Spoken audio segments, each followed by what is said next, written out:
Hello my dear friends and my dear students, welcome to our YouTube channel Civil with Sudhir. ಇವತ್ತಿನ ಈ ಒಂದು ವಿಡಿಯೋದಲ್ಲಿ ಇನ್ನೊಂದು notification ಬಂದಿದೆ. ಅದು ಕೆಇಎ ಕಡೆಯಿಂದ ಬಂದಿದೆ. ನಾನು ಆಲ್ರೆಡಿ ಒಂದು ವಿಡಿಯೋ ಮಾಡಿದ್ದೀನಿ, ಕೆಪಿಎಸ್ಸಿ ಕಡೆಯಿಂದ ಬಂದಿರೋದು ಲ್ಯಾಂಡ್ ಸರ್ವೇರ್ ವಿಡಿಯೋ ಮಾಡಿದ್ದೀನಿ. ಯಾರೇನೂ ಆ ವಿಡಿಯೋ ನೋಡಿಲ್ಲ ದಯವಿಟ್ಟು ಮೇಲ್ಗಡೆ ಐ ಬಟನ್ ಅಲ್ಲಿ ನಾನು ಲಿಂಕ್ ಕೊಟ್ಟಿರ್ತೀನಿ, ಆ ವಿಡಿಯೋ ನೋಡಿ. ಎಲ್ಲರಿಗೂ ಒಂದು ಗುಡ್ ಅಪರ್ಚುನಿಟಿ ಇದೆ. Exam date with exam date ನ ಅವ್ರು ಅನೌನ್ಸ್ ಮಾಡಿದ್ದಾರೆ. ಸೊ ದಟ್ ಪ್ರಿಪರೇಷನ್ ನ ನೀವು ಸ್ಟಾರ್ಟ್ ಮಾಡಿ ಅಂತ ನಾನು ಹೇಳ್ತಾ ಇರೋದು. ರೈಟ್. ಸೊ ಇವತ್ತಿನ ವಿಡಿಯೋದಲ್ಲಿ ಗ್ರಾಮ ಆಡಳಿತ ಅಧಿಕಾರಿ ನೇಮಕಾತಿ ಬಂದಿದೆ, ಅದರ ಬಗ್ಗೆ ನಾನು ಕಂಪ್ಲೀಟ್ ಡೀಟೇಲ್ಸ್ ನ ಕೊಡ್ತೀನಿ.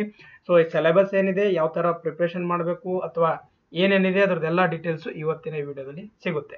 ರೈಟ್. ಸೊ ನಮ್ಮ ಚಾನಲ್ ಹೆಸರು ನಿಮ್ಮೆಲ್ಲರಿಗೂ ಗೊತ್ತಿದೆ, civil with Sudhir. Channel subscribe ಮಾಡಿದ್ದಾರೆ ಅಂತ ಅನ್ಕೊಂಡು ಈ ವಿಡಿಯೋನ ಸ್ಟಾರ್ಟ್ ಮಾಡ್ತಾ ಇದ್ದೀನಿ. ಸೊ ನೋಡಿ, ಇದು ಗ್ರಾಮಾಡಳಿತ ಅಧಿಕಾರಿ ನೇಮಕಾತಿ ಕೆಎ ಇಂದ ಬಿಟ್ಟಿದ್ದಾರೆ. ಸೊ ಕೆಎ ಏನಂತಂದ್ರೆ ರಿಕ್ರೂಟ್ ಮಾಡ್ತಾ ಇದೆ, ಈ ಒಂದು ನೋಟಿಫಿಕೇಶನ್ ರಿಲೀಸ್ ಮಾಡಿದೆ. ಸೊ ನೀವು ಕೆಎ ವೆಬ್ಸೈಟ್ ಅಲ್ಲಿ ಹೋಗಿ ನೇಮಕಾತಿಯಲ್ಲಿ ಹೋದಾಗ ಈ ತರ ಓಪನ್ ಆಗುತ್ತೆ. ಸೊ ಇದರಲ್ಲಿ ನಿಮಗೆ ಏನಂತಂದ್ರೆ ಗೊತ್ತಾಗುತ್ತೆ. ಇವಾಗ ಆ ನೋಟಿಫಿಕೇಶನ್ ಏನಿದೆ ಈಗ ನೋಡೋಣ. ಸೊ ಇದು ನೋಟಿಫಿಕೇಶನ್ ಬಂದ್ಬಿಟ್ಟು 20ನೇ ತಾರೀಕು ಅಂತ ಹಾಕಿದ್ದಾರೆ. ಬಟ್ ನಮಗೆ ಬಂದಿರೋದು ಏನಂತಂದ್ರೆ 4-5 ದಿವಸ ಲೇಟ್ ಆಗಿ ಬಂದಿತ್ತು. ಸೊ ನನಗೆ ಮತ್ತೆ ಮಾಡೋಕ್ಕೆ 1-2 ದಿವಸ ಲೇಟ್ ಆಯ್ತು. ರೈಟ್. ಅದಕ್ಕೆ ಕ್ಷಮೆ ನಾನು ಕೇಳ್ತೀನಿ ಎಲ್ಲರಿಗೆ. ಸೊ ನೇಮಕಾತಿ ಅಧಿಸೂಚನೆ ನೋಡಿ, ಒಳ್ಳೆ ಪೋಸ್ಟ್, ಗ್ರಾಮ ಆಡಳಿತ ಅಧಿಕಾರಿ. ಆಯ್ತಾ, 21,400 ರೂಪಾಯಿಂದ 42,000 ನಿಮ್ದು ವೇತನ ಶ್ರೇಣಿ ಇರುತ್ತೆ. ರೈಟ್. 1000 ಪೋಸ್ಟ್ ಇದೆ, 1000 ಪೋಸ್ಟು. ಆಯ್ತಾ, ನಿಮ್ಮ ಜಿಲ್ಲೆ ನಿಮ್ಮ ಮನೆಯಲ್ಲೇ ಕೆಲಸ ಯಾರಿಗೆ ಮಾಡೋದು ಇದೆ, ಎಲ್ಲರಿಗೆ ಆಸೆ ಇರುತ್ತಲ್ಲ, ನನ್ನ ಮನೆಯಲ್ಲೇ ನನ್ನ ಊರಲ್ಲೇ ನಾನು ಕೆಲಸ ಮಾಡಬೇಕು.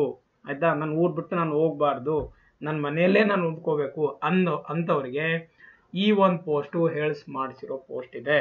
ಬಿಕಾಸ್ ಎಲ್ಲಾ ಜಿಲ್ಲೆಯಲ್ಲಿ ನಂಬರ್ ಆಫ್ ಪೋಸ್ಟ್ ನ ಬಿಟ್ಟಿದ್ದಾರೆ, ಅದರಲ್ಲಿ ನೀವು ಅಪ್ಲೈ ಮಾಡಬೇಕು. ರೈಟ್. ಸೊ ನೋಡಿ, ಬನ್ನಿ ನೋಡೋಣ. ಶೈಕ್ಷಣಿಕ ವಿದ್ಯಾರ್ಥಿ, ವೆರಿ ವೆರಿ ಇಂಪಾರ್ಟೆಂಟ್ ಇದೆ. ಸೊ ದ್ವಿತೀಯ PUC ಅಥವಾ ತತ್ಸಮಾನ ಅಂತ ಕೊಟ್ಟಿದ್ದಾರೆ. ಫಸ್ಟ್ PUC ಯಾರ್ಯಾರು ಮಾಡಿದ್ದಾರೆ ಎಲ್ಲರೂ ಅಲೋ ಇದ್ದಾರೆ ಫಸ್ಟ್ ಆಫ್ ಆಲ್. ಸೊ ಅದ್ರ ತತ್ಸಮಾನ ಬಗ್ಗೆ ಈಗ ನೋಡೋಣ. CBSE ICSE ಮಂಡಳಿ ನಡೆಸಿದ ಕ್ಲಾಸ್ 12 ಪರೀಕ್ಷೆ ಮಾಡಿರೋದು ನೀವು ಅಪ್ಲೈ ಮಾಡಬಹುದು. ರೈಟ್. ಸೊ ಇನ್ನೊಂದು ಕ್ಲಾಸ್ 12 ಇತರ ರಾಜ್ಯ ಸರ್ಕಾರ ಪರೀಕ್ಷಾ ಮಂಡಳಿ ನಡೆಸುವ ಕ್ಲಾಸ್ ಯಾರಾದಿದ್ರೆ ಅದನ್ನು ಅಲೋ ಮಾಡಿದ್ದಾರೆ.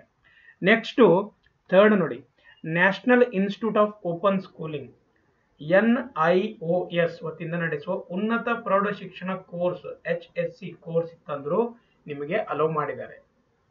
ನೆಕ್ಸ್ಟ್ ಇಂಪಾರ್ಟೆಂಟ್, ಇಲ್ಲೇ ಕನ್ಫ್ಯೂಷನ್ ತುಂಬಾ ಜನಕ್ಕೆ ಆಗ್ತಾ ಇದೆ. 3 ವರ್ಷಗಳ ಡಿಪ್ಲೊಮಾ. ಆಯ್ತಾ, 3 ವರ್ಷಗಳ ಡಿಪ್ಲೊಮಾ. ರೈಟ್. ಡಿಪ್ಲೊಮಾ 2 ವರ್ಷಗಳ, ಇದು 3 ವರ್ಷ. ಆಮೇಲೆ 2 ವರ್ಷಗಳ ITI ಕೋರ್ಸು, ITI ಮಾಡಿರೋ ಕೋರ್ಸು, ಅಥವಾ 2 ವೃತ್ತಿ ಶಿಕ್ಷಣ ಡಿಪ್ಲೊಮಾ, JOC JODC JLDC ಮಾಡಿರೋರಿಗೂ, ಆಯ್ತಾ, JOC JLDC ಇದೆಲ್ಲ ಮಾಡಿರೋದು 2 ವರ್ಷ ಅವರು ಅಪ್ಲೈ ಮಾಡ್ಬೋದು.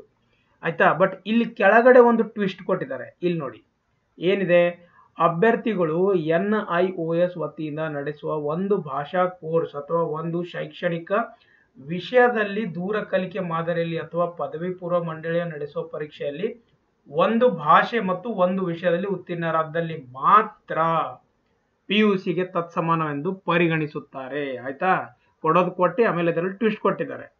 ಸೊ ಇದಕ್ಕೆ ಆಲ್ರೆಡಿ ಏನಂತಂದ್ರೆ ನಮ್ಮ ತುಂಬಾ ಚಾನಲ್ಸ್ ಅಲ್ಲೆಲ್ಲ ಹೇಳಿದ್ದಾರೆ. AKSS ಏನೋ ನಮ್ಮ ಒಂದು ಒಳ್ಳೆ ಕೆಲಸ ಮಾಡ್ತಾ ಇದ್ದಾರೆ ಇವರು, AKSS ಗ್ರೂಪ್ ಅವರು. ಆಯ್ತಾ. ಸೊ ಇವರು ಆಮೇಲೆ ಬೇರೆ ಗ್ರೂಪ್ಸ್ ಅಲ್ಲಿ ಮತ್ತೆ ನಾನು ಕೇಳಿದಾಗ ಗೊತ್ತಾಯ್ತು ಏನಂತಂದ್ರೆ, ಡಿಪ್ಲೊಮಾದವರಿಗೆ ಇದು ಹೊಸ ಹೇಳಿರೋದು, ಎಲ್ಲೂ ಇನ್ನೂ ಅಫಿಷಿಯಲ್ ಆಗಿ ಬಂದಿಲ್ಲ. ಬಟ್ ವರ್ಡ್ಸ್ ಅಲ್ಲಿ ನಾವು ಕೇಳಿದಾಗ ಅವ್ರು ಹೇಳಿದ್ದಾರೆ, ಡಿಪ್ಲೊಮಾದವರಿಗೆ NIOS ಸರ್ಟಿಫಿಕೇಟ್ ಬೇಕಾಗಿಲ್ಲ. ರೈಟ್. ಡಿಪ್ಲೊಮಾ ಯಾರ್ಯಾರು ಮಾಡಿದಾರೆ ಅವ್ರಿಗೆ ಬೇಕಾಗಿಲ್ಲ. ITI ಮತ್ತೆ ಬೇರೆ ಯಾರ್ಯಾರು ಟ್ರೇಡ್ ಮಾಡಿದಾರ ಅವ್ರಿಗೆ NIOS ಸರ್ಟಿಫಿಕೇಟ್ ಬೇಕು ಅಂತ ಅವ್ರು ಹೇಳಿದ್ದಾರೆ. ರೈಟ್. ಡಿಪ್ಲೊಮಾದವರಿಗೆ ಇದರಿಂದ ಮುಕ್ತಿ ಕೊಟ್ಟು ಬಿಟ್ಟಿದ್ದಾರೆ. ಆಯ್ತಾ. ಸೊ ನೀವು ಅಪ್ಲೈ ಮಾಡ್ಬೋದು. ನೆಕ್ಸ್ಟ್ NPS, ಅದ NPS ಇದೆ, ಪಿಂಚಣಿ ಸೌಲಭ್ಯ NPS ಇದೆ. ಆಮೇಲೆ maximum age limit 35, 38, 40 according to the category ಇದೆ, ನೋಡ್ಕೋಬಹುದು. ಜನರಲ್ ಅವ್ರಿಗೆ ಅಷ್ಟು, 2A 2B 3A 3B. SC ST ಅವರಿಗೆ 40 ವರ್ಷ. ರೈಟ್. ಸೊ ಹುದ್ದೆಗಳ ವರ್ಗೀಕರಣ ಲಾಸ್ಟ್ ಅಲ್ಲಿ ಇದೆ, ನಾನು ನಿಮ್ಗೆ ಹೇಳ್ತೀನಿ, ಆಮೇಲೆ ಲಾಸ್ಟ್ ಅಲ್ಲಿ ಹೇಳ್ಕೊಡ್ತೀನಿ. ಸೊ ನೆಕ್ಸ್ಟ್ ಆನ್ಲೈನ್ ಮುಖಾಂತರ ಅರ್ಜಿ ಸಲ್ಲಿಸೋದು ನಾಳೆಯಿಂದ ಸ್ಟಾರ್ಟ್ ಇದೆ. ನಾಳೆ ಅಲ್ಲ, ಇನ್ನು 3 ದಿವಸ. ರೈಟ್. ಸೊ ಇನ್ನೂ 3 ದಿವಸ ಆದಮೇಲೆ, ಇವತ್ತು 1 ಮಾರ್ಚ್ ಇದೆ, ಸೊ ಇನ್ನು 3 ದಿವಸ ಆದಮೇಲೆ ಇದು ಸ್ಟಾರ್ಟ್ ಆಗುತ್ತೆ. ಆಮೇಲೆ 1 ತಿಂಗಳು ನಿಮ್ಮ ಹತ್ರ ಟೈಮ್ ಕೊಟ್ಟಿದ್ದಾರೆ ಅಪ್ಲೈ ಮಾಡೋಕ್ಕೆ, ದಯವಿಟ್ಟು ಮೊದಲೇ ಅಪ್ಲೈ ಮಾಡ್ಕೊಳ್ಳಿ. ಓಕೆ, ನೆಕ್ಸ್ಟ್ ಶುಲ್ಕ ನೋಡಿ, 2A 2B 3A 3B ಅವರಿಗೆ 750 ಫೀಸ್ ಇದೆ. ಆಮೇಲೆ ಪರಿಶಿಷ್ಟ ಜಾತಿ ಅಂದರೆ SC ST ಕ್ಯಾಟಗರಿ 1 ಅವರಿಗೆ 500 ರೂಪಾಯಿ. ಗೊತ್ತಾಯ್ತಾ? ಸ್ಪರ್ಧಾರ್ಥಕ ಪರೀಕ್ಷೆ ವಿಧಾನ ವೆರಿ ವೆರಿ ಇಂಪಾರ್ಟೆಂಟ್ ಇದೆ, ದಯವಿಟ್ಟು ಈಗ ಕೇಳಿಸ್ಕೊಳ್ಳಿ ಕರೆಕ್ಟ್ ಆಗಿ. ನೋಡಿ, ಸ್ಪರ್ಧಾರ್ಥಕ ಪರೀಕ್ಷೆಗಳದು ಇದೊಂದು ಎಕ್ಸಾಮ್ ಸೆಂಟರ್ ಒಂದು ಯಾವಾಗಲೂ ಒಂದು ಆಡಳಿತಾತ್ಮಕ ಉದ್ದೇಶದಿಂದ ಜಿಲ್ಲಾ ಪರೀಕ್ಷಾ ಕೇಂದ್ರಗಳು ಬದಲಾವಣೆ ಷರತ್ತಿಗೆ ಒಳಪಟ್ಟಿರುತ್ತದೆ. ಅಂದ್ರೆ ನೀವು ಗುಲ್ಬರ್ಗಾದಿಂದ ಅಪ್ಲೈ ಮಾಡಿದ್ರೆ ನಿಮಗೆ ಬೆಂಗಳೂರು ಹಾಕ್ತಾರೆ, ಬೆಂಗಳೂರವ್ರು ಅಪ್ಲೈ ಮಾಡಿದ್ರೆ ಬೇರೆ ಕಡೆ ಹಾಕ್ಬಿಡ್ತಾರೆ, ರೈಟ್? ಸೊ ಇದೇ ಅವ್ರು ಹೇಳೋ ಒಂದು ಇಂಪಾರ್ಟೆಂಟ್ ಪಾಯಿಂಟು. ಸೊ ಆಲ್ಮೋಸ್ಟ್ ಅವರು ಈಗ ನಾರ್ತ್ ಕರ್ನಾಟಕದಲ್ಲಿ ಎಕ್ಸಾಮ್ ಮಾಡ್ತಾ ಇಲ್ಲ, ರೈಟ್? ಎಲ್ಲ ಕಡೆ ಸೌತಲ್ಲಿ ಹಾಕ್ತಾ ಇದ್ದಾರೆ, ರೈಟ್? ಸೊ ಅದೊಂದು ಪಾಯಿಂಟು ಎಲ್ಲರೂ ನೆನ್ಪಿಟ್ಕೊಳ್ಳಿ. ಈಗ ಎಲ್ಲರಿಗೆ ಕನ್ಫ್ಯೂಷನು, ಆಯ್ತಾ? ಇಲ್ಲಿ ನೋಡಿ, ಟೋಟಲ್ 3 ಪೇಪರ್ ಇದೆ. ಇವಾಗ 3 ಪೇಪರ್ನ ನಾನು ಈ ಥರ ಡಿವೈಡ್ ಮಾಡ್ತೀನಿ. ಒಂದು ಕಂಪಲ್ಸರಿ ಕನ್ನಡ, ಒಂದು ಪೇಪರ್ 1, ಒಂದು ಪೇಪರ್ 2. ಕಂಪಲ್ಸರಿ ಕನ್ನಡ ಎಲ್ಲರೂ ಬರಿಬೇಕು. ಇದು ಏನಂತಂದ್ರೆ MCQ ಟೈಪ್ ಇರುತ್ತೆ. ಸರ್ ನಾನು KPSCಯಲ್ಲಿ ಬರ್ದಿದ್ದೀನಿ, ಎಲ್ಲರೂ ಡೌಟ್ ಇದೆ ತಾನೇ ಈಗ? ಸರ್ ನಾನು KPSCಯಲ್ಲಿ ಕನ್ನಡ ಎಕ್ಸಾಮ್ ಕ್ಲಿಯರ್ ಮಾಡಿದ್ದೀನಿ, ಇವಾಗ ನಾನು ಮತ್ತೆ ಇಲ್ಲಿ ಬರಿಬೇಕಾ? ಎಸ್, 100% ನೀವು ಬರಿಬೇಕು. ಎಸ್, ಅದನ್ನೇ ಬೇರೆ ಇದನ್ನೇ ಬೇರೆ. ಅದು ಒಂದು ರಿಕ್ರೂಟ್ಮೆಂಟ್ ಬಾಡಿ ಸಪ್ರೇಟ್ ಇದೆ, ಇದೊಂದು ರಿಕ್ರೂಟ್ಮೆಂಟ್ ಬಾಡಿ ಸಪ್ರೇಟ್ ಇದೆ. ಗೊತ್ತಾಯ್ತಾ? ಸೊ ಅದಕ್ಕೆ ಏನಂತಂದ್ರೆ ಯಾರ್ಯಾರು ಕನ್ನಡ ಕಂಪಲ್ಸರಿ ನೀವು ಬರ್ದಿರೋ, ಬಿಟ್ಟಿರೋ ಅಥವಾ ಏನ್ ಮಾಡಿರೋ, ಅವು ಏನು ಇವರಲ್ಲಿ ಮೆನ್ಷನ್ ಮಾಡಿಲ್ಲ. ಗೊತ್ತಾಯ್ತಾ? So every one must and should write the compulsory Kannada exam, right? So ಕಡ್ಡಾಯ ಕನ್ನಡ ಭಾಷಾ ಪರೀಕ್ಷೆಯು ಬಹು ಆಯ್ಕೆ ಮಾದರಿ ಪತ್ರಿಕೆ ಆಗಿರುತ್ತದೆ. ಇದಂತೂ ಗೊತ್ತಾಯ್ತು, MCQ ಟೈಪ್ ಇರುತ್ತೆ, ಟಿಕ್ ಮಾಡೋದು. ಎಷ್ಟು ಮಾರ್ಕ್ಸ್ ಇಂದಿರುತ್ತೆ? 150 ಮಾರ್ಕ್ಸ್ ಇಂದಿರುತ್ತೆ. ಎಷ್ಟು ಮಾರ್ಕ್ಸ್ ತಗೋಬೇಕು ಸರ್? 50 ಮಾರ್ಕ್ಸ್ ತಗೋಬೇಕು. ಸರ್ ಇದು ಮಾರ್ಕ್ಸ್ ಕನ್ಸಿಡರ್ ಮಾಡ್ತಾರ ನಮ್ಮ ಸೆಲೆಕ್ಷನ್ ಅಲ್ಲಿ? ಇಲ್ಲ, ಜಸ್ಟ್ ಫಾರ್ ಕ್ವಾಲಿಫೈಯಿಂಗ್ ಇದೆ. ಡನ್. ನೆಕ್ಸ್ಟ್, ಈಗ ಗ್ರಾಮ ಆಡಳಿತ ಅಧಿಕಾರಿ ಬಗ್ಗೆ ನೋಡೋಣ. ಪೇಪರ್ 1 ಬಗ್ಗೆ ನೋಡೋಣ. ಇವಾಗ ನೋಡಿ, ಪೇಪರ್ 1 ವೆರಿ ವೆರಿ ಇಂಪಾರ್ಟೆಂಟ್, ಆಯ್ತಾ? ಇದರಲ್ಲಿ 100 ಮಾರ್ಕ್ಸ್ ಇರುತ್ತೆ, ಆಯ್ತಾ? 2 ಗಂಟೆ ಟೈಮ್ ಇರುತ್ತೆ. 100 ಮಾರ್ಕ್ಸ್ ಅಂದ್ರೆ 100 ಕ್ವಶನ್ ಇರುತ್ತೆ, ಮತ್ತೇನು, ಆಯ್ತಾ? ಇದರಲ್ಲಿ 100 ಕ್ವಶನ್, ಇದರಲ್ಲಿ 100 ಕ್ವಶನ್. ಈಗ ಫಸ್ಟ್ ಪೇಪರ್ ನೀವು ನೋಡಿದಾಗ ಸ್ವಲ್ಪ ಮೇಲ್ಗಡೆ ತೋತೀನಿ. ಎಸ್, ಫಸ್ಟ್ ಪೇಪರ್ ನೋಡಿ, ಸೆಕೆಂಡ್ ಪೇಪರ್ ನೋಡಿ. ಸೊ ಇದು ನಾವೇನು ಇಲ್ಲಿವರೆಗೂ ಗ್ರೂಪ್ ಸಿ ಏನು ಎಕ್ಸಾಮ್ ಬರ್ದಿದಿರಲ್ಲ, ಗ್ರೂಪ್ ಸಿ ಎಕ್ಸಾಮ್ ಬರ್ದಿರೋದು ಸೇಮ್ ಇದೆ. ಸೊ ಪೇಪರ್ 2 ನೋಡಿ, ಸಾಮಾನ್ಯ ಕನ್ನಡ, ಸಾಮಾನ್ಯ ಇಂಗ್ಲಿಷು, ಕಂಪ್ಯೂಟರ್ ಜ್ಞಾನ, 100 ಮಾರ್ಕ್ಸು ಅದಕ್ಕಿದೆ, 2 ಗಂಟೆ ಟೈಮ್ ಅದಕ್ಕೂ ಕೊಟ್ಟಿದ್ದಾರೆ. ಈಗ ಇವು ಎರಡೂ ನೋಡಿದಾಗ ನಾವು ಏನು ಅನ್ಬೋದು? ಸರ್ ಏನು ಫಸ್ಟ್ ಪೇಪರ್ ತುಂಬ ಜಾಸ್ತಿ ಇದೆ ಓದೋದು, second paper obviously second paper ಸ್ವಲ್ಪ ಈಸಿ ಇರುತ್ತೆ. ಈಸಿ ಅಂತಂದರೆ ಓದೋದು ಕಮ್ಮಿ ಇರುತ್ತೆ, ಲೆವೆಲ್ ತುಂಬ ಅವರು ಸ್ವಲ್ಪ ಹೈನೇ ಕೊಡ್ತಾರೆ. ಕನ್ನಡ ನೋಡಿ ಈಸಿ ಇರೋದಿಲ್ಲ, ರೈಟ್? ಕನ್ನಡ ಈಸಿ ಕೊಡೋದಿಲ್ಲ, ಇಂಗ್ಲೀಷು ಈಸಿ ಕೊಡೋದಿಲ್ಲ, ರೈಟ್? ಮಾಡರೇಟ್ ಇರುತ್ತೆ ಪೇಪರ್, ಯಾವತ್ತೂ ಮಾಡರೇಟ್ ಇರುತ್ತೆ, ರೈಟ್? ಹೇಳೋಕ್ಕಾಗೋದಿಲ್ಲ, ನಾನು ಹೇಳ್ತಾ ಇರೋದು ಮಾಡರೇಟ್ಗೆ ನೀವು ಪ್ರಾಕ್ಟೀಸ್ ಮಾಡಿ, ಟಫ್ಗೆ ಪ್ರಾಕ್ಟೀಸ್ ಮಾಡಿ. ಈಸಿ ಬಂದರೆ ಚೆನ್ನಾಗೇ ಆಯ್ತು ತಾನೆ. ನೀವು ಈಸಿ ಪ್ರಾಕ್ಟೀಸ್ ಮಾಡಿದ್ರೆ ಮಾಡರೇಟ್ ಬಂದರೆ ನಿಮಗೆ ಕಷ್ಟ ಆಗುತ್ತೆ, ಅದಕ್ಕೆ. ಸೊ ನೋಡಿ, ಇದ್ರ ಬಗ್ಗೆ ಏನು ಟೆನ್ಷನ್ ತೊಗೊಳಕ್ ಹೋಗಬೇಡಿ. ಸಾಮಾನ್ಯ ಕನ್ನಡ ಬಗ್ಗೆ, ಇಂಗ್ಲೀಷ್ ಬಗ್ಗೆ, ಕಂಪ್ಯೂಟರ್ ಬಗ್ಗೆ ನಮ್ಮ ಹತ್ರ PDFs ಇದೆ. ನಮ್ಮ ಟೆಲಿಗ್ರಾಮ್ ಚಾನಲ್ ಸಿವಿಲ್ ವಿತ್ ಸುಧೀರ್ದು ಲಿಂಕು ಡಿಸ್ಕ್ರಿಪ್ಷನ್ ಬಾಕ್ಸಲ್ಲಿ ಕೊಟ್ಟಿದ್ದೀನಿ, ನೀವು ಜಾಯ್ನ್ ಆಗಿ ನಿಮಗೆ ಫ್ರೀ PDFsಗಳನ್ನ ನಾನು ಪ್ರೊವೈಡ್ ಮಾಡ್ತೀನಿ. ಅದನ್ನು ಓದ್ಬಿಟ್ಟು ತುಂಬ ಜನ ಈ 3ರಲ್ಲಿ ಚೆನ್ನಾಗಿ ಸ್ಕೋರ್ ಮಾಡಿದ್ದಾರೆ, ರೈಟ್? ಸೊ ಈಗ ಕಮಿಂಗ್ ಟು ಫಸ್ಟ್ ಪೇಪರ್, ನೀವು ಇಲ್ಲಿ ನೋಡ್ಬೋದು, ಇಲ್ಲಿ ಏನೇನು ಕೊಟ್ಟಿದ್ದಾರೆ? ಪ್ರಚಲಿತ ಘಟನೆಗಳಿಗೆ ಸಂಬಂಧಿಸಿದ ಸಾಮಾನ್ಯ ಜ್ಞಾನದ ವಿಷಯ, ಅಂದ್ರೆ current affairs related to general studies ಅಂತ ಹೇಳ್ತೀನಿ ನಾನು. ಗೊತ್ತಾಯ್ತಾ? ಈಗ general studies related current affairs. ಈಗ ಎಲೆಕ್ಷನ್ಸ್ ಬರ್ತಾ ಇದೆ, ಎಲೆಕ್ಷನ್ಸ್ಗಿಂತ ಮುಂಚೆ ಈಗ ಏನಾದರೂ ಒಂದು ಏನಂತಂದ್ರೆ ರಿಲೇಟೆಡ್, ಅದ್ರ ರಿಲೇಟೆಡ್ ಏನಿರುತ್ತೆ ಅದ್ರ ಬಗ್ಗೆ, ರೈಟ್? ಸೊ ಈಗ ಎಲ್ಲ 1-1-1 ಮಾಡ್ತಾ ಇದ್ದಾರೆ, ರೈಟ್? 1 ನೇಷನ್ 1 ಆಧಾರ್ ಏನಂತಾರೆ ವೋಟಿಂಗ್ ಕಾರ್ಡು, ಅಥವಾ 1 ನೇಷನ್ 1 ಒಂದ್ಸಲ ವೋಟಿಂಗು, ಅದು ಮಾಡ್ತಾ ಇದ್ದಾರೆ ತಾನೆ. ಸೊ ಅದು ಯಾವ ಒಂದು ಇದರಿಂದ ಮಾಡ್ತಾ ಇದ್ದಾರೆ, ಯಾವ ಆರ್ಟಿಕಲ್ ಇಂದ ಮಾಡ್ತಾ ಇದ್ದಾರೆ, ಯಾವುದು ತಿದ್ದುಪಡಿ ಮಾಡಬೇಕು, ಇದೆಲ್ಲ ಕ್ವಶನ್ ಕೇಳ್ತಾರೆ. ದೈನಂದಿನ ಗ್ರಹಿಕೆಯ ವಿಷಯಗಳು, ಆಯ್ತಾ? ಸೊ ಇದು ಅಂತಂದ್ರೆ ತುಂಬಾ ಸಿಂಪಲ್ ಇದೆ, ಅಪ್ಲೈಡ್ ಸೈನ್ಸ್ ಅಂತ ಅನ್ಬೋದು. ಅಪ್ಲೈಡ್ ಸೈನ್ಸ್, ಅಪ್ಲೈಡ್ ಸೈನ್ಸ್, ಗೊತ್ತಾಯ್ತಾ? ಸೊ ಅಪ್ಲೈಡ್ ಸೈನ್ಸ್ ಅಂದ್ರೆ ಡೇ ಟು ಡೇ ನಾವು ಏನು ಮಾಡ್ತೀವಿ ನೋಡಿ ಮನೆಯಲ್ಲಿ, ಅದ್ರ ಬಗ್ಗೆ. ಅದು ಸೆಕೆಂಡ್ ಆಯ್ತು. ಸೆಕೆಂಡು ಭಾರತ ಸಂವಿಧಾನ ಸ್ಥೂಲ ನೋಟದ ವಿಷಯ, ಅಂದ್ರೆ ಸಿಂಪಲ್ ಆಗಿ ಹೇಳ್ತೀನಿ, ಪಾಲಿಟಿ ಓದಬೇಕು. ಆಮೇಲೆ ನೆಕ್ಸ್ಟ್ ವಿಶೇಷವಾಗಿ ಕರ್ನಾಟಕಕ್ಕೆ ಸಂಬಂಧಿಸಿದ ಭಾರತದ ಇತಿಹಾಸ ಅಂತ ಹೇಳ್ತಾ ಇರೋದು. ಅಂದ್ರೆ 4th 1 ಏನಾಯ್ತು? History, history related to Karnataka ಅಂತ ಹೇಳ್ತಾ ಇದ್ದಾರೆ, ಅದು ಇಂಪಾರ್ಟೆಂಟ್ ಇದೆ. ಅಂದ್ರೆ ಸ್ವಲ್ಪ ಮನೆತನಗಳು, ಸ್ವಲ್ಪ ರಾಜ್ಯರು ಅಥವಾ ಬೇರೆ ಬೇರೆ ರಾಜರು ನಮ್ಮ ಕರ್ನಾಟಕದಲ್ಲೂ ಆಳ್ವಿಕೆ ಮಾಡಿರ್ತಾರೆ, ಅವ್ರು ಬೇರೆ ರಾಜ್ಯದವರು. ಸೊ ಅದ್ರ ಬಗ್ಗೆ ರಿಲೇಟೆಡ್ ಅವರು ಹೇಳ್ತಾ ಇರೋದು. ಬಟ್ ಎರಡೂ ಓದಬೇಕು, ನೀವು ಇಂಡಿಯಾದು ಓದಬೇಕು, ಕರ್ನಾಟಕದನ್ನು ಸಪ್ರೇಟ್ ಆಗಿ ಓದಬೇಕಾಗುತ್ತೆ. ನೆಕ್ಸ್ಟ್ ಬಂದ್ಬಿಟ್ಟು ಕರ್ನಾಟಕ ಸಂಬಂಧಿಸಿದ ಭಾರತದ ಭೂಗೋಳ ವಿಷಯ ಅಂದ್ರೆ ಜಿಯೋಗ್ರಫಿ, ಮತ್ತೆ ಇದನ್ನು ಸೇಮ್ ಆಯ್ತಾ. ಇಂಡಿಯಾದು ಕರ್ನಾಟಕ ಎರಡೊಂದು ಇಂಪಾರ್ಟೆಂಟ್ ಆಗಿ ಓದಬೇಕಾಗುತ್ತೆ, ರೈಟ್. ರಾಜ್ಯ ಮತ್ತು ಪ್ರಾದೇಶಿಕ ಆಡಳಿತ ಕುರಿತು ವಿಷಯಗಳು ಅಂದ್ರೆ ನೋಡಿ, ಇದು ಏನಂತಾರೆ ಸ್ವಲ್ಪ ಸಿಸ್ಟಮ್ ರಿಲೇಟೆಡ್ ಇದೆ ಆಯ್ತಾ. ಇದು ಏನಂತಂದ್ರೆ ಸಿಸ್ಟಮ್ ರಿಲೇಟೆಡ್ ಅಂದ್ರೆ ಯಾವ ತರ ಗೌರ್ಮೆಂಟ್ ಫಾರ್ಮೇಶನ್ ಆಗುತ್ತೆ, ಯಾವ ತರ ಏನಂತಂದ್ರೆ ಹಿರೇಚಿ ಅಂತ ಅನ್ಬೋದು, ಗೊತ್ತಾಯ್ತಾ. ಅದ್ರ ಬಗ್ಗೆ ನಾವು ಅರ್ಥ ಮಾಡ್ಕೊಳ್ಬೇಕಾಗುತ್ತೆ ಇಲ್ಲಿ ಆಯ್ತಾ. ಈಗ ಗ್ರಾಮ ಲೆಕ್ಕಾಧಿಕಾರಿ ಒಬ್ಬರು ಇರ್ತಾರೆ, ಅಥವಾ ಏನೋ ಒಂದು ಪೋಸ್ಟ್ ಇರುತ್ತಲ್ಲ, ಅವ್ರದ್ದು ಏನೇನು ಪವರ್ಸ್ ಇರುತ್ತೆ, ಅವ್ರು ಏನೇನು ಮಾಡ್ಬೋದು ಆಯ್ತಾ. ಸೊ ಇದೆಲ್ಲ ಸಿಸ್ಟಮ್ ನೀವು ಕಲಿಬೇಕು. ನೆಕ್ಸ್ಟ್ RDPR ಡಿಪಾರ್ಟ್ಮೆಂಟ್ ಬಗ್ಗೆ ಹೇಳಿದ್ದಾರೆ. ಪಂಚಾಯತ್, ಗ್ರಾಮೀಣಾಭಿವೃದ್ಧಿ, ಪಂಚಾಯತ್ ರಾಜ್ ಸಂಸ್ಥೆಗಳು, ಸಂಸ್ಥೆ ಬಗ್ಗೆ ಇದೆ. ಮತ್ತೆ ಗ್ರಾಮೀಣ ಸಹಕಾರಿ ಸಂಸ್ಥೆಗಳು ಅಂದ್ರೆ ಕೋಆಪರೇಟಿವ್ ಸೊಸೈಟೀಸ್ ಏನಿದೆ ಅದ್ರ ಬಗ್ಗೆ, ಕೋಆಪರೇಟಿವ್ ಸೊಸೈಟಿ ಮತ್ತೆ RDPR ಅದ್ರ ಬಗ್ಗೆ ಓದಬೇಕು ಆಯ್ತಾ. ಆರ್ಥಿಕ ಅಭಿವೃದ್ಧಿ ಕುರಿತು ವಿಷಯ ಅಂತ ಹೇಳ್ತಾ ಇರೋದು. ಆಮೇಲೆ ಲಾಸ್ಟ್ ಒನ್ ಏನಂತಂದ್ರೆ ಎನ್ವೈರ್ಮೆಂಟಲ್ ಇಶ್ಯೂಸ್ ಏನಿದೆ ನಮ್ಮ ಕರ್ನಾಟಕದಲ್ಲಿ, ಎನ್ವೈರ್ಮೆಂಟಲ್ ಇಶ್ಯೂ ಏನಿದೆ ಅದ್ರ ಬಗ್ಗೆ ನೀವು ಹೇಳಬೇಕಾಗುತ್ತೆ. ಎನ್ವೈರ್ಮೆಂಟಲ್ ಇಶ್ಯೂಸ್ ಏನಿದೆ ಈಗ ಅದನ್ನು ಕರೆಂಟ್ ಅಫೇರ್ಸ್ ಅಲ್ಲಿ ಕೊಡ್ಬೋದು.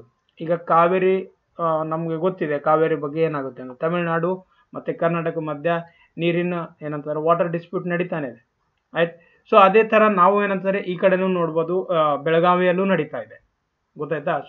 ಗೋವಾ, ಬೆಳಗಾವಿ ಆಯ್ತಾ, ಇಲ್ಲಿ ನಡೀತಾ ಇದೆ, ರೈಟ್. ಮಹಾರಾಷ್ಟ್ರ, ಈ ಮೂರು ರಾಜ್ಯದ ಜೊತೆ ನಮ್ದು ಈ ಒಂದು ಅದನ್ನು ಪ್ರಾಬ್ಲಮ್ ನಡೀತಾ ಇದೆ. ಸೊ ಅದನ್ನ ರಿಲೇಟೆಡ್ ಆಗಿ ಇಟ್ಕೊಂಡ್ಬಿಟ್ಟು ಅಥವಾ ಯಾವುದೇ ಒಂದು ಪೊಲ್ಯೂಷನ್ ಬಗ್ಗೆನೂ ಕೇಳ್ಬೋದು, ರೈಟ್. ಸೊ ಒಂದು ಸ್ಕೀಮ್ ಬಗ್ಗೆನೂ ಕೇಳ್ಬೋದು ಕ್ವಶನ್ಸ್, ಗೊತ್ತಾಯ್ತಾ.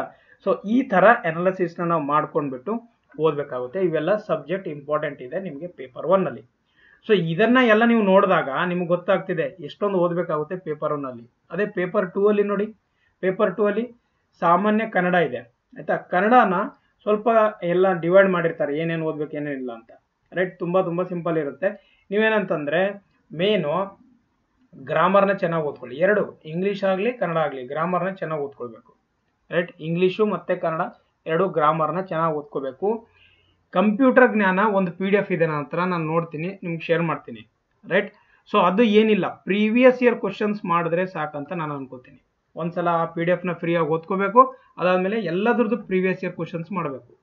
ಪೇಪರ್ 2 ನೋಡಿ, ನೀವು ಎಷ್ಟು ಪ್ರೀವಿಯಸ್ ಇಯರ್ ಕ್ವಶನ್ಸ್ನ ಮಾಡ್ತೀರಾ ಅಷ್ಟು ನೀವು ಮಾರ್ಕ್ಸ್ನ ಚೆನ್ನಾಗಿ ತೆಗಿಬೋದು ಅಂತ ನಾನು ಹೇಳ್ತೀನಿ, ರೈಟ್. ಐ ಹೋಪ್ ಸ್ವಲ್ಪ ಡೀಟೇಲ್ ಆಗಿ ಹೇಳಿದ್ದೀನಿ ಸಬ್ಜೆಕ್ಟು ಸಿಲೆಬಸ್ ಬಗ್ಗೆ. ನೋಡ್ಕೊಳ್ಳೋಣ ನೋಡಿ. 1/4 ಋಣಾತ್ಮಕ ಮಾರ್ಕ್ಸ್ ಇರುತ್ತೆ, ನಿಮ್ಮೆಲ್ಲರಿಗೂ ಗೊತ್ತಿರೋ ವಿಷಯ, ರೈಟ್. ಇವಾಗ ಲಾಸ್ಟ್ ಅಲ್ಲಿ ಇನ್ನೂ ಒಂದು ಪಾಯಿಂಟ್ ಇದೆ, ಅದನ್ನ ತೋರಿಸ್ತೀನಿ. ಏನಂತಂದ್ರೆ ನಂಬರ್ ಆಫ್ ಪೋಸ್ಟ್ ಯಾವ ತರ ಡಿವೈಡ್ ಮಾಡಿದ್ದಾರೆ.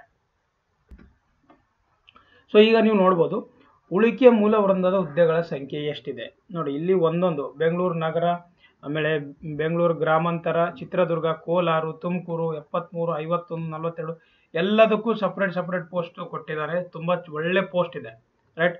ಸೊ ದಯವಿಟ್ಟು ಯಾರು ಏನಂತಂದ್ರೆ ಇದು ಮಾಡಕ್ ಹೋಗ್ಬೇಡಿ, ಒಳ್ಳೆ ಚಾನ್ಸ್ ಇದೆ ನಿಮಗೆ, ಬಿಡಕ್ ಹೋಗ್ಬೇಡಿ. ಸೊ ನೋಡಿ ಎಲ್ಲದ್ರದ್ದು ಪೋಸ್ಟ್ ಇಲ್ಲಿ ಕೊಟ್ಟಿದ್ದಾರೆ. ಆಮೇಲೆ ಕಲ್ಯಾಣ ಕರ್ನಾಟಕದ್ದು ಸಪ್ರೇಟ್ ಆಗಿ ಕೊಟ್ಟಿದ್ದಾರೆ. ಕಲಬುರಗಿಯಲ್ಲಿ 67 ಪೋಸ್ಟ್ ಇದೆ, ರಾಯಚೂರು 4, ಕೊಪ್ಪಳ 16, ಬಳ್ಳಾರಿ 14, ಬೀದರ್ 19 ಪೋಸ್ಟ್ ಇದೆ, ಯಾದಗಿರಿ 1 ಪೋಸ್ಟು ಆಯ್ತಾ, ವಿಜಯನಗರ 10 ಪೋಸ್ಟ್. ಸೊ ಇವೆಲ್ಲ ನಂಬರ್ ಆಫ್ ಪೋಸ್ಟ್ ಇದೆ. ಸೊ ಇದೆಲ್ಲನ ಆ್ಯಡ್ ಮಾಡಿದಾಗ 1000 ಪೋಸ್ಟ್ ಆಗ್ತಾ ಇದೆ. ಸೊ ಇದು ನೀವು ಯಾವ ಊರಲ್ಲಿ ಇದ್ದೀರಾ ಆಯ್ತಾ, ಈ ಒಂದು ಯಾವ್ದಾದ್ರು ಒಂದು ಜಿಲ್ಲೆಯಲ್ಲಂತೂ ಇದ್ದೇ ಇರ್ತೀರಾ. ಸೊ ನಿಮ್ಮ ಜಿಲ್ಲೆಯಲ್ಲಿ ನೀವು ಅಪ್ಲೈ ಮಾಡ್ಬೋದಾ ಅಂತ ಅದೊಂದು ಕ್ವೆಶನ್ ಇರ್ತದಲ್ಲ, ಅದನ್ನು ಹೇಳ್ತೀನಿ ಒಂದು ನಿಮಿಷ. ಇಲ್ಲಿ ನೋಡ್ಬೋದು, ಈಗ ಅರ್ಜಿ ಸಲ್ಲಿಸುವಾಗ ಇನ್ನೊಂದು ಪಾಯಿಂಟ್ ಇದೆ. ಸರ್ ನಾನು ಬೆಂಗಳೂರಲ್ಲಿ ಇರ್ತೀನಿ, ನಾನು ತುಮಕೂರು ಅಪ್ಲೈ ಮಾಡ್ಬೋದಾ, ತುಮಕೂರಲ್ಲಿ ಇರ್ತೀನಿ, ಬೆಂಗಳೂರು ತುಮಕೂರು ಎರಡಕ್ಕೂ ಅಪ್ಲೈ ಮಾಡ್ಬೋದು ಅಂತ ಒಂದು ಕ್ವೆಶನ್ ಕೇಳ್ತಾ ಇದ್ದಾರೆ. ಒಂದು ಎಕ್ಸಾಂಪಲ್ ತಿಳ್ಕೊಳ್ಳಿ, ಈ ತರ ಕೇಳ್ಬೋದು ಸ್ಟೂಡೆಂಟ್ಸು. ಸೊ ತುಂಬಾ ಸಿಂಪಲ್ ಆಗಿ ಅವ್ರು ಕೊಟ್ಟಿದ್ದಾರೆ. ಅಭ್ಯರ್ಥಿಯು ಯಾವುದಾದ್ರೂ ಒಂದು ಜಿಲ್ಲೆಗೆ ಮಾತ್ರ ಹುದ್ದೆ ಬಯಸುವ ಅರ್ಜಿಯನ್ನು ಸಲ್ಲಿಸತಕ್ಕದ್ದು ಅಂತ ಹೇಳಿದ್ದಾರೆ. ಒಮ್ಮೆ ಸಲ್ಲಿಸಿದ ಅರ್ಜಿಯಲ್ಲಿನ ಯಾವುದೇ ಮಾಹಿತಿಯನ್ನು ಯಾವುದೇ ಹಂತದಲ್ಲಿ ಬದಲಾವಣೆ ತಿದ್ದುಪಡಿ ಮಾಡಲು ಅವಕಾಶ ಇಲ್ಲ ಅಂತ ಹೇಳ್ತಾ ಇದ್ದಾರೆ, ರೈಟ್. ಸೊ ಆದ್ದರಿಂದ ಎಚ್ಚರಿಕೆಯಿಂದ ದಯವಿಟ್ಟು ಅದನ್ನು ಓದಿ ಅಪ್ಲೈ ಮಾಡಿ. ಕೇವಲ ಒಂದು ಜಿಲ್ಲೆಗೆ ಮಾತ್ರ ಅರ್ಜಿಯನ್ನು ಸಲ್ಲಿಸಬೇಕಿರುತ್ತದೆ. 2-3 ಸಲ ಹೇಳ್ತಾ ಇದ್ದಾರೆ, ಒಂದೇ ಜಿಲ್ಲೆಗೆ ಅಪ್ಲೈ ಮಾಡಿ.